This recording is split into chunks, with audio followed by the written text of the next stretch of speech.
Few moments of silent meditation.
Sahana vavatu, sahano bonaktu, saviryam karavavahai, tejasvinavadhitamastu, ma vidvishavahai. Om Shanti Shanti Shanti. Om Peace Peace Peace. Om Bolo Sadguru Sivananda Maharaj Ki Jai. Om Bolo Swami Vishnu Devananda Maharaj Ki Jai. Om Namah Shivaya. Good morning. And we continue the study from Narada Bhakti Sutra. We'll do a short recap. We've seen that Narada, who is a celestial sage with the mission to spread Bhakti all over the world, he starts by giving the preparation. What is the prerequisite for Bhakti? And he said it's to purify the heart, primarily through the practice of karma yoga, that selfless service which expands the heart and make the heart to be prepared for receiving the divine love. And then he gives the definition of Bhakti, and he says that it is supreme love of God, Parama Prema Rupa, and that's its nature. And he talks about how this supreme love is unconditional, it's non-dual, it's very similar to the highest attainment of knowledge of the self. It's union with God. So then he also says that it brings immortality, not immortality of the physical body, but immortality of who you are, because knowing that you are one with God, that is immortality. And then he talks about the fruits of Bhakti. That's the next chapter. And he says that if one attains that high state, which is called Parabhakti, Supreme Bhakti, the person becomes perfect without any desires, and also immortal, satisfied, free from grief, free from hatred, and also in a state of ecstatic joy. These are the fruits of Bhakti. And then we move to the chapter on sadhana, on how to develop Bhakti. And we explained that we need a teacher. That's the first thing, because we learn Bhakti from the teacher. And so Narada says that the teachers or the acharyas, acharya does not merely mean teachers, it means those who are practicing what they preach. Chara is to move, they move along the path about which they speak. They live the life of the highest bhaktas of the Lord. They alone are really fit to teach. Their teaching alone will be the most effective. Acharyas or teachers are those who have had first-hand experience of the discipline and the consequent realization. So we said in the workshop yesterday that a guru is defined in the scriptures as Brahma Shrotriya and Brahma Nishtaha. Brahma Shrotriya is the one who knows the scriptures, was well versed in the scriptures, and Brahma Nishtaha is the one who has had a direct realization, a first-hand experience of the teachings, meaning is a self-realized, enlightened person. And also it is said that there is one more condition, and that is that their only motivation to teach is compassion. There is no, because they are free from desires, there is no desire for money or name or fame or any such reward, but their only motivation to teach us is their utmost compassion. And their desire, the teacher has the desire to see us reaching the level where he or she reached. So this is why one of the best ways to serve the teacher is to follow their instructions, their spiritual instructions, because this will make them the happiest, to see you reaching their level. So now in the next sutra, Sutra 35, he started to talk about how to attain devotion, and he says devotion to God is attained by abandoning all sensual pleasures and all attachment to sensual objects. And the next sutra says, by uninterrupted worship, success is attained in the practice of devotion. So we explained in the workshop these two sutras is like a pair. The first one says we need to renounce desires and attachments. And the next one says we need to do constant practice, uninterrupted practice. So this is very similar to the abhyasa and vairagya, the practice and non-attachment that is given to us as a method by Patanjali to attain samadhi. And also in the Bhagavad Gita in chapter 6, also Krishna, Arjuna says the mind is so restless and turbulent and unyielding, I think it's impossible to control the mind. It's easier to control the wind. But then Krishna is answering, is saying, you're right, it's very difficult to control the mind, but it's doable if you follow these two practices, abhyasa and vairagya, constant practice and non-attachment to the fruits of your practice. So this is exactly what Narada is telling us. And then he explained how to do this constant practice. He says, Bhakti, that's Sutra 37. Bhakti develops from listening to and singing of the attributes and glories of the Lord, even while engaged in the ordinary activities of life in the world. So listening is Shravanam, listen to the stories about God, to the lila, the play of God, with his or her different manifestations, like Krishna and Rama, and Shiva and Durga and Ganesha. There are so many stories in the Puranas, in the devotional scriptures. So listening to stories and singing. Singing, that's the kirtan. And so Shravanam and Kirtanam, these are just the first two among the 9 modes of bhakti. But he's giving them as an example. Then, of course, in the commentary, Swami Sivananda is saying there is also the japa. Japa is repetition of the mantra, which actually is called smaranam. Smaranam is constant remembrance of God. And the best way to practice this is to constantly repeat the mantra. To have I think tomorrow is the mantra initiation. So take mantra tomorrow in the initiation, and then you have a personal mantra and you can do the japa. So that's smaranam, it's another practice. Then there is padasevanam, which is to serve the lotus feet of the Lord. And Swami Swarupananda, our teacher, he says, how can you serve the lotus feet of the Lord? Only Mother Lakshmi can serve the lotus feet of Lord Vishnu. But how can we serve the lotus feet of the Lord?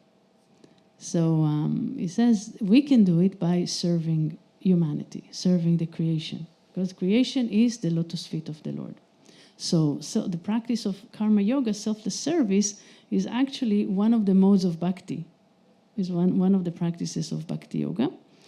Then the next one is archanam. Archanam literally means to offer flowers, but here it means to do puja, rituals, like our priest is doing all day long in the different temples in the ashram.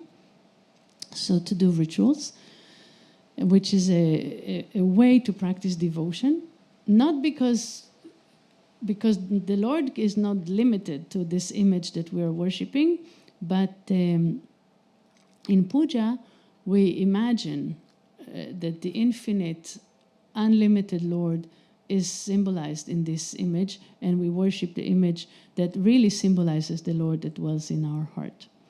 So puja is a very, very good way. Our teacher, Swami Sopananda, he said that when he came to the organization, he did not believe in this practice at all. He said, why do I need to worship limited things? God is infinite, is everywhere. And he was not relating to this sadhana, puja. But what happened was that the more he participated in pujas, he just felt the powerful impact on him. So, but from experience, he learned to appreciate this this practice. Some people are very drawn to puja.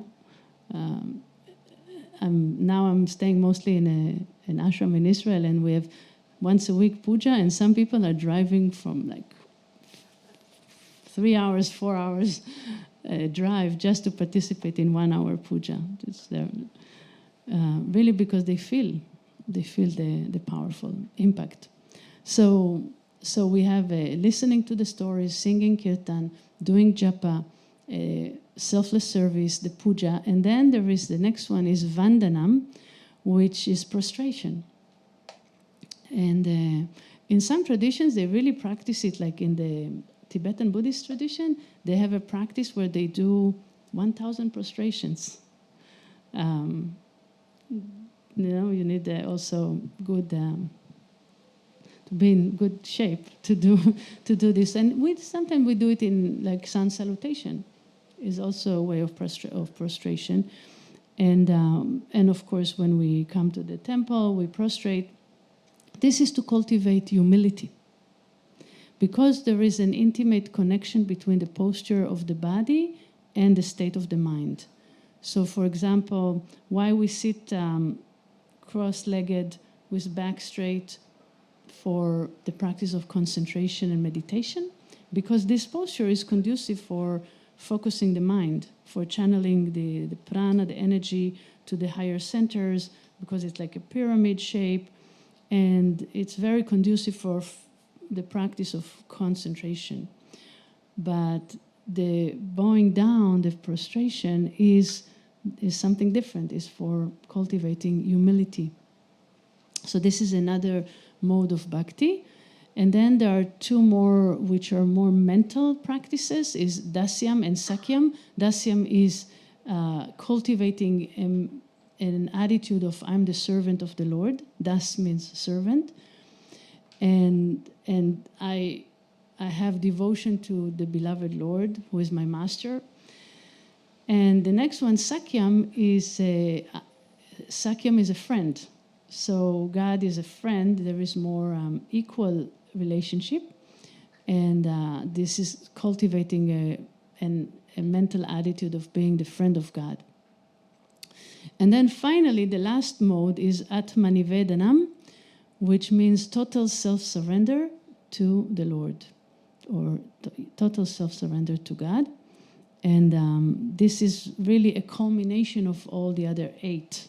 Number 9 is the peak, is the culmination of the practice of bhakti. You can say it's the result of practicing all the other 8, and that is like the union of the drop of water with the ocean. That the drop of water is no longer an individual; it becomes one with the ocean. So that's when there is no more ego, no more sense of being a separate self. And so here in this Sutra 37, he says that Bhakti develops by doing all of these things, even while engaged in the ordinary activities of life in the world. And this is what is so special and unique about Bhakti, that it does not require the person to leave the world and go to a cave or something. It's not. It can be practiced in the world by monks and householders and all people from all walks of life. Because I remember one time there was a question and answer here with Swami Surpananda, and somebody asked Swamiji. It was toward the end of the TTC, and people were already getting ready to go back home. And somebody said, Swamiji, we're householders, and we're so busy with our duties in our daily life. How can we become yogis? How can we practice all this sadhana that Swami Sivananda is telling us to do? And Swami Surpananda said, it's interesting. The Swamis and the senior staff of the ashram are telling me the same thing. Swamiji, we're so busy with our karma yoga duties, we don't have time for sadhana. So he said, that's the challenge, is to do all your duties and at the same time to do all your sadhana. You have to figure it out. But it's doable. And Bhakti is very easy in this way, because he says you can do japa while taking care of the household duties, and you can do kirtan, you can sing and still do your duties. So this is the meaning of this verse. And here in the commentary, Swami Sivananda is speaking on behalf of Lord Krishna. He says, the Lord says, I do not dwell in Vaikuntha, the abode of Vishnu, the highest heaven, nor in the hearts of yogins, O Narada. I dwell there where my devotees sing. So he says, where God dwells, in the heart of the devotee, in the place where people sing my name, there I dwell. My presence is there. So he says, in this world, instances are found which indicate that devotion to God may be cultivated by listening to and singing of the attributes of God. And he emphasized this because some people think, kirtan is just entertainment. But in fact, it's sadhana.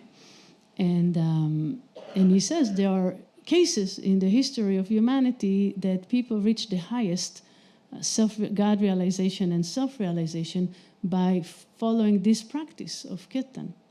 So there are such cases. And we spoke yesterday with Prabhu Namkaur, right, on this, and she said that singing kirtan is not entertainment, is not a performance, is really also like our teacher is saying, just close your eyes and sing to God. Even if you're on the stage, don't think that you're entertaining the audience. You are there to be one with God. And then you really practice kirtan. So that's why it doesn't matter if someone has a beautiful voice or not, or these things don't really matter. I remember, I think it was Jayutal who one time gave a program here, and he wanted everyone to participate in the kirtan, but some people were shy and they didn't want to sing. So he said, if you're worrying what the other people will think about you when you sing, don't worry, because people don't think about you. They just think about themselves. So just open your mouth and sing. Don't worry. Nobody cares. And it's really, sometimes it's like Swami Vishnu used to call people on the stage to sing as a way to teach them also to let go of the ego and to let go of being shy or embarrassed, and just take it as a practice. So Swami Sivananda says that in this Kali Yuga, in this Iron Age, japa and kirtan are the most important practices. And they should be our central practices, japa and kirtan. Of course, we have to combine asana and pranayama and meditation and study of the scriptures, but he himself really emphasized the japa and kirtan as the practice for this Kali Yuga. So we'll continue in the next workshop, and now we'll conclude. Om, Om,